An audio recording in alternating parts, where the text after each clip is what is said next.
صاحبتي اللي تزوجت في كوري وندمات وقلب لها الحياه ديالها الجحيم. هاد صاحبتي غادي نسميوها ناديه باش ما نجبدولهاش الصداع.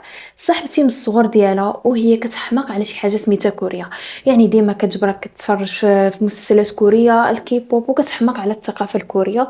وكان اكبر حلم ديالها انها تتعرف على شي واحد كوري ويتزوج بها وتمشي تعيش في كوريا. ملي كانت في السن ديال 18 كانت كتحاول انها تيليشارجي ابليكاسيون ديال التعارف، كتبقى تتعرف على الكوريين بالخصوص الكوريين، يعني ما كتعرف على حتى شي نوع اخر، كتعرف على الكوريين ولكن حتى شي واحد ما بغاها في المعقول وما بغاش يتزوج بها. فانا غادي تقرر انها دير واحد الباج انستغرام اللي كانت كتنشر فيها التصاور ديالها عاديين، وفي نفس الوقت كتعمل فولو للكوريات والكوريين، كتعرف عليهم كاصدقاء، وكانت كتمشي حتى عند داك المغربيات اللي عايشين في كوريا كتبقى تواصل معاهم كيفاش طلعتهم كوريا، كيفاش نقدر نتعرف انا على زوج كوري، كيفاش المهم كتحاول تاخذ المعلومات كامله. واحد النهار بالضبط اللي كان في شهر 3 غادي تدخل عليها واحد شخص، وهنا لحد الان باقي العمر ديالها 18 عام. غادي يدخل عند هاد الشخص، غادي يعمل لها فولو حتى هي ترد له فولو، وهي شافته انه كوري فعرفته من كوريا. هاد الشخص غادي يسميوه كيم واخا دار لها فولو، عمل لها لايكات على التصاور ديالها، ولكن كاع ما هضر معاها حتى دازت سيمانه. بعد سيمانه من دازت هو اصلا في البروفيل ديالها كان ديجا عامل انها فين ساكنه، يعني ساكنه في المغرب.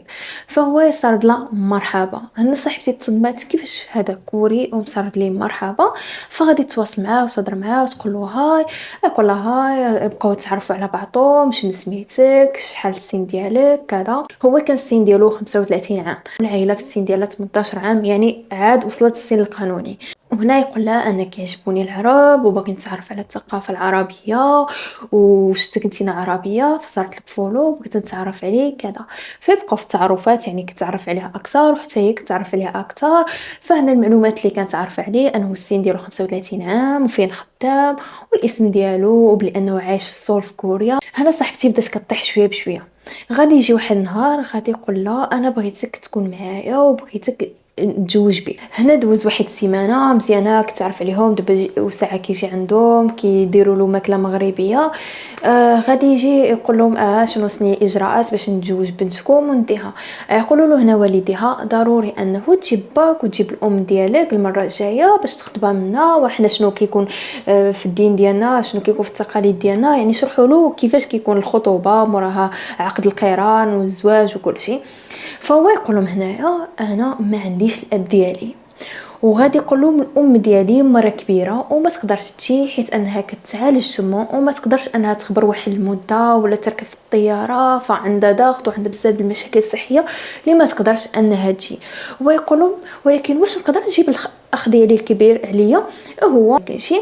فصافي الاب ديالها والام ديالها خوتها غادي يقبلوا، يقولوا ما كاين حتى شي مشكل مادام تينا عندك هاد الظروف وما عندكش الاب ديالك والام ديالك مره كبيره ومريضه، فصافي جيب خاك واجي. فيحدد معاهم واحد التاريخ، يقول لهم انا من نرجع في هاد التاريخ، فبغيت انه ندير كل شيء دقه واحده، يعني ندير خطوبه ونديروا عقد القران ونجمعوا الورقات ديالنا وندي بنتكم معايا. يعني قالوا يعني نديروا كل شيء دقه واحده حيت كوريا بعيده وما نقدرش نجي وكذا وكذا. المعلومات اللي كانت عارفه عليه انه السن ديالو 35 عام وفين خدام والاسم ديالو وبلانه عايش في سول في كوريا وكل شيء، يعني كيعطيها ديك المعلومات وكيقول لها حاول انك تعلم لي العربيه. هنا صاحبتي بدات كطيح شويه بشويه. غادي تجي عندنا هاد صاحبتي الطايره غادي تقول لنا هاد الشخص هذا كوري كتواصل مع هذه مده، كانت ديك الساعه شي شهرين وما كيتعرفوا، راه بغى انه يخطبني وكذا. قلنا لا انتينا هنا وكلا هبيله، انا نسيتي الدين ديالنا نسيتي الثقافه ديالنا، كيفاش انتينا غادي تمشي عنده واخا هو قال لها نخلص لك البيت الطياره نخلص لك كلشي زعما باش كيقول لا اجي عندي. قلنا لا ما يمكنش، قال خصو يسلم ضروري. فهنا قنعناها وغادي تقول له انه ضروري تجي عندنا حيت الاسلام ديالنا شنو كيقول وانا ما نقدرش نجي عندك واخا هي كانت طايره فرفاره. فغادي يقول لها اوكي انا نجي ولكن هاد المره غادي نجي بوحدي. قالت له ما كاينش مشكل، هي جي تعرف على والديا. فغادي يقرر يجي يقطع البي ديالو، غادي يجي هنا المغرب، غادي تصادفوا هي وباها ويمها وخوها واختها حيت عندها اخ واخت. غادي يجلس معاهم يقول انا ناوي بنتكم الحلال باغي نتزوج بها. وقالوا له يعني فين تعيشوا، قال لهم نعيشوا تما فين خدام كل شيء، وهذيك نفس المعلومات اللي كان كيقول لها قالوا له. انا صافي اتفقوا على كل شيء ووافقوا على ديك الشروط ديالو. ديالو حتى هو وافق على الشروط ديالهم، فقالوا له دابا ضروري انك تسلم باش تقدر انه تزوج بنتنا. هو ما رفضش نهائيا، قالوا بالعكس انا كتجبني الثقافه العربيه وانا قارئ على دين الاسلام وباغي ندخل له كذا. فغادي يمشيو لواحد الجامع هنا في المغرب وغادي يدخل في الاسلام. هنايا واحد الحاجه اللي ما قلت لكمش مهمه، انه هاد كيم هذا كان كيعامل الناديه بواحد الطريقه اللي فحال ديال الافلام ديال ديزني. اي حاجه بغاتها كيجيبها لها، واخا ما طلبش منه لي كادو كيجيب لها لي كادو، بعض ما كيسرد لها الفلوس واخا ما كطلبش وما كتبغيش تجبرهم كيقولوا لا انت ترجع مراتي. يعني كيعيشوا واحد الحياه الورديه.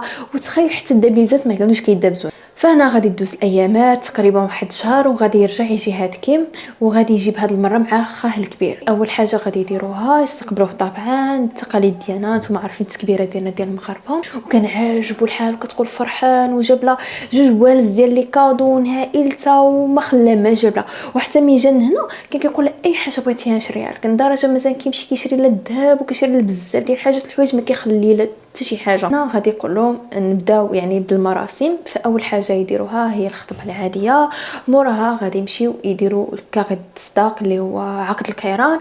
وهنا غادي يبداو يوجدوا، يعني قبل ما يديروا العرس يعني يداروا عقد القيران يبداو يوجدوا في الوراق ديالهم. هو كان موجد ديجا كلشي، حيت كانوا سولوا له سردوا له انه الوثائق اللي باغيين يجيب معاه من كوريا. ناديه صاحبتي غادي تقول له ضروري انه ندير عرس، فغادي دير واحد الحفله اللي نكونوا معروضين ليها حنايا فرحانين وكنقولوا له مبروك عليك اخيرا، يعني الحاجه اللي كنتي باغيها راه وصلتي لها. خصوصا انه كان كيبان السيد الظريف بزاف. هي الباسبور ديالها خرج. فهنا غادي تمشي ناديه لكوريا. فمن توصل لكوريا غادي تمشي تجبرو عايش في سول، وتجبر انه في واحد الدار ديالو ميسوره مزيانه خدمته مزيانه. اول حاجه كتسولو فين هي الام ديالك، يعني حنا جينا لكوريا نشوفوا الام ديالك تشوفني نتعرف عليها.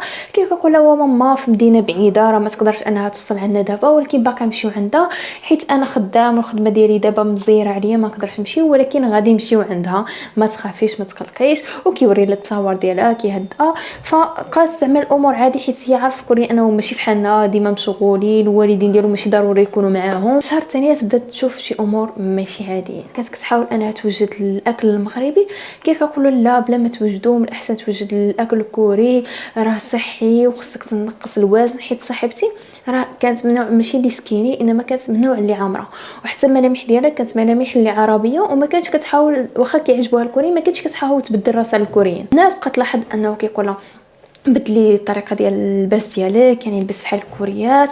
كان كيقول لها حاول تاكل الماكله الكوريه باش تضعفي، خصك ضروري تضعف. وكان كيقول لها كاع مشي يعمل عمليه تجميل، يعني مثلا شد الوجه ولا جبد عينك شي شويه راه يجيوك زوينين. كان كيدخل معاها بالسياسه، يعني كيقول لا هذه غادي تجي معاك مزيونه، هذا الميك اب باغي يجي معاك مزيون. وهو كان كيحاول فحال يبدلها شي وحده كوريه. انا كتقول اوكي راه هو عاجبه الماكله الكوريه ما كاين حتى شي مشكل. وهنا غادي يجي رمضان، وفي رمضان بما عارفين انه ميجا المغرب راه سلم. في رمضان في الاول الايامات الاولى كان الامور عادي، ولكن هو يدخل للشك انه كيفاش هذا الراجل اول رمضان ديالو يصوم حيت عاد دخل الاسلام وما كيتشكاش من الجوع. يعني هذه معروفه حتى حنا كنا صغارين، يعني الايامات الاولى ديال كتصوم كتعاني من الجوع وكتبقى تشكا فيها الجوع كذا. الا ما طلعتش هادشي نهائيا. كيفاش الراجل اول عام ديالو يصوم وما كيتشكاش من الجوع. واحد المره تقرر انها الحاجات اللي كتحطوا في النبيره ولا الماكله كتبقى عندها في الدار تشوف شحال ديال الماكله عندها حاطه. مثلا حاطه كيكس تشوف شحال من حبه ديال الكيكس باش تشوف واش داكشي كينقص في النهار. يعني كتحضي في الليل وكتشوف في النهار واش داكشي كينقص. فغادي تصدم تشوف انه الماكله في النهار كتنكل وكتنقص. يعني هنا كاينه هي وياه. فهنا تعرف انه كياكل رمضان وما كيصومش، وغادي تواجهوا تقولوا راه انت مسلم كيفاش انه كتاكل في رمضان. غادي يقول اسمح لي انني ما قدرتش نواجهك ولكن جاني صعيب، غنحاول ان شاء الله نبدا نصوم من دابا الفوق ونضغط راسي. وانا هادشي جاني دقه وحده ما قدرتش نصوم نهار كامل، نصوم بعدا نص نهار ومورها شويه بشويه بشويه. هنا صاحبتي دير راسها بحال اقتنعات، ولكن بدا يدخل للشك وتبقى تحضي بزاف ديال الحاجات والتصرفات. خصوصا التصرف الاول انه باغي دائما يحول وحده كوريه، موراها هذه ديال الاسلام. وغادي يجي واحد النهار اللي تكون اكبر صدمه لينا. يقول لها انا ماما جايه عندي ولكن ما بغيتش تقول لها انت عربيه وبغيت تقول لها انت اجنبيه. واحد الحاجه اللي كانت في هاد صاحبتي مزيانه واللي دارتها ذكيه هي انها كانت كتعلم الكوريه، ولكن هو ما عارفش انها كتعلم كوريه. يعني كتجلسي مع راسك تتعلم كوريه حيت كنت كتشوف شي حاجات ماشي عاديين. كانت ملي كتخرج بعض المرات مع صحاب واصدقاء ديالو بنات والدراري كنت كتشوفهم كيبقاو يضحكوا مع بعضهم وكتقول واش كيضحكوا عليا، وكيقول لا كيهضر معها بالانجليزيه، ولكن ملي كيهضروا بالكوريه كيبقاو بعض ما يشوفوها ويضحكوا. كتحس انها تما شي حاجه وبغات انها تفهموا معناها اش كيهضروا. بدات كتعلم الكوريه بالطبيعه. غادي يجي واحد النهار اللي كان دابا جاز على الزواج ديالهم ب6 شهور، يقول لها انا ماما غادي تجي عندي. وجدت راسها وجدت الدار كلشي، غادي تجي الام ديالو غادي تدخل ديالو. من تدخل من الباب غادي تصدم، غادي تبقى تشوف هاد ناديه تقول هادي علاش كتشوف فيا، وهي تمشي عند الام ديالو وتقول له علاش مراتك ماشي كوريه. هي تفهم علاش ماشي كوريه، فهو يقول لها لا ماشي كوريه ولكن اجنبيه. ما غاديش يقول لها عربيه، فهي تفهم ديك اجنبيه، فهمتي ديك هذيك وبدات كدور في راسها واش شنو كيقولها. فمي قال الاجنبي كتلاحظ انه الام ديالو جات وسلمت عليها وعادي وكذا. وهي هنا طيح لها واحد الفكره، هي كانت كتوجد هيدا باش ياكلوا في الكوزينه. غادي تدخل الام ديالو وغادي تشبر الهاتف ديالها صاحبتي ناديه، غادي تكتب لي ما انا زعما ناديه وكذا وباغا نتواصل معاك، ولكن انا كنهضر بالانجليزيه والعربيه وما قداش انه زعما نتواصل معاك. وهي تقول لها اش كتهضري بالعربيه؟ هي تكتب لها تقول لها انا عربيه من العرب. هنا يما غادي تنزل التليفون تخيلوا معايا وغادي تخرج من الدار وبنا غادي يتبعها كيجري. هنا ناديه ما غادي تفهم حتى شي حاجه كيفاش ما كنت العربيه انها خرجت، ومع العلم انها كان ديجا سمعت اجنبيه وكذا. غيجي الزوج ديالها غادي يرجع للدار، يرجع بوحدو. الام ديالو ما ترجعش، تقول له كيفاش شنو واقع، انا كنت مامك انا عربيه كنهضر بالعربيه وهي تعمل هذا. قال لا انه انا الام ديالي ما كانتش باغي يعني انني نتزوج شي وحده عربيه مسلمه وما عندهاش مشكل في اجنبيه، ولكن الا مسلمه ما خصنيش نتزوجها وكذا وكذا وكذا وكذا. هنا تقولوا كيفاش انه ساعه علاش تزوجتيني وما قلتيليش هادشي من الاول؟ يعني في الاول انا ما باغاش نتزوج بشي شخص صح عليه ما عارفاش الام ديالو. غادي هنا يبدا يغوت عليها، يبقى ينوض معها صداع وانا تزوجت بيك وشكون في حالك وكيجيب لك لي كادو شو كيفاش عايشه بحال اميره. يعني يبقى حتى يهينا وانتي بحال الخنزيره ضبه وقبلت بيك. يعني تخيلوا معايا فحال اللي هزيتي راجل ونزلتي راجل. انا ناديه غادي تصدم، غادي تبقى تفتش في حياته كثار وشنو غدير. تحاول انها ما تبقاش تبين له عايشه معاه، احنا مزيانين مع بعضنا اوكي ما كاين مشكل، ولكن تبقى تبحث. غادي تكتشف للاسف انه هاد كيم اصلا ما عندوش الاخ ديالو كبير، انه كيم بوحدو عندي ما، وانه هذاك الشخص اللي جا معاه المغرب كان الصديق ديالو فقط. وملي كانت كتلقى مع اصدقاء ما كانش كيجي هذا الصديق. فهنا اول حاجه كذب عليها انه هذاك خاه ماشي خاه، ما قاش الام ديالو وبغى يحولها للاجنبيه ولا كوريه صحه. فهنا تبقى تدور بها الدنيا وتقول فيش انا عايشه. ولسوء الحظ انه الامر كيمشي وكيتزاد، يعني رجع العنف، رجع الضرب، رجع ما كيخليهاش تخرج، رجع كيشد عليها الباب يعني، ورجع كيهددها انه اذا مشيتي انا هذه انتينا في بلادي وانا هو اللي عندي الحق، واخا مشيت تشكى بيا البوليس ما يداوك حتى شي حاجه. حيت للاسف في كوريا معروف هذه القضيه، اذا كنتي اجنبي ما كيهمهم انه الناس البلاد ديالهم هما اللي ولا، وانت كتبقى غير اجنبي. انا تبقى تفتش على حلول. ولسوء الحظ اتوقع لها واحد الحاجه اللي كفاس. واحد النهار تحس براسها انها ماشي مزيانه وبدات كتغيل في الماكله والمود ديالها ماشي مزيان، فتقرر انها تمشي تجيب تيست من الصيدليه. فملي دير تيست تلقى راسها حامله.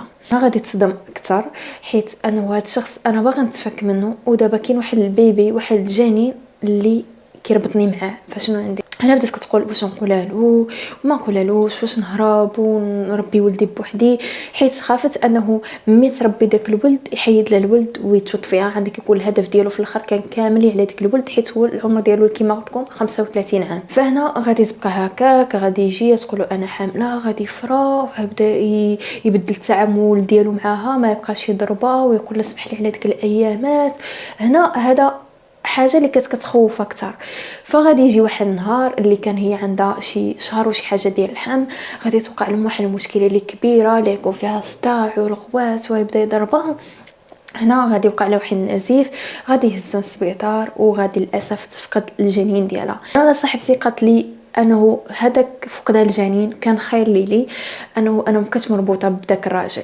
ولكن هذا الراجل واخا فقدت الجنين ديالها وقالت له انه انا باغي نطلق منك، قال لا، وبدا كيهددها، وبالعكس بدا كيشد عليها الباب كثار، ما كيخليهاش تخرج لا حاجات. يعني الامور جات وسوات عليها، وكيقول لها صح انك مثلا هذاك البيبي انتينا اللي قتلتيه وكذا وحمتيني من الابن ديالي. هاد صاحبتي تبقى تحاول انه تمشي معاه بالسياسه، يعني تبقى تسيس معاه وكذا وتحاول تخليه يثق فيها وعلى الاقل تخليه يخرج. صاحبتي غادي تبقى تفكر مع راسها وتقول انه نحاول نتواصل مع شي وحده هنا مغربيه في كوريا، غتواصل مع ديك البنت اللي كانت كتعرف في الاول، والحمد لله غادي تطيح في واحد بنت الناس اللي غادي تحكي لها القصه ديالها، وكانت كتحكي لها دائما وكتمسح ميساجات باش ما يجيش يقرا الميساجات.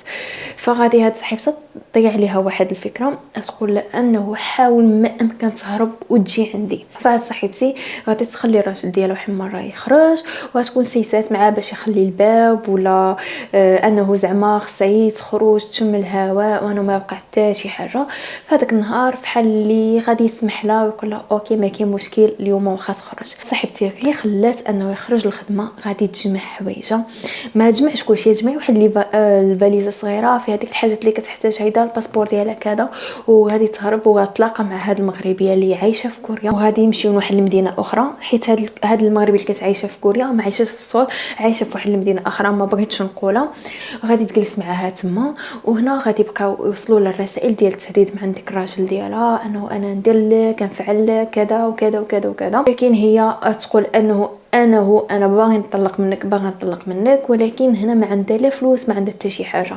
لحسن الحظ انها كانت مع ديك المغربيه، فهاد المغربيه تجلس معاه واحد الوقت، تحاول انها تزيد تعلم الكوريه، وغادي تمشي تخرج تخدم، حيت في كوريا ماشي ضروري يكون عندك دبلوم، وغادي تمشي تخدم في واحد الريستوران اللي تكون تما بحال سربايه، تبقى تخدم، بقات تجمع فلوس، وهكا ملي جمعت فلوس مشات كانت واحد الاستوديو بوحدها، وهنا تبقى بحال اللي تجمع القوه ديالها، وغادي يطلب الطلاق، وهنا هو بحال يكون عيا وكذا وغادي يطلقها.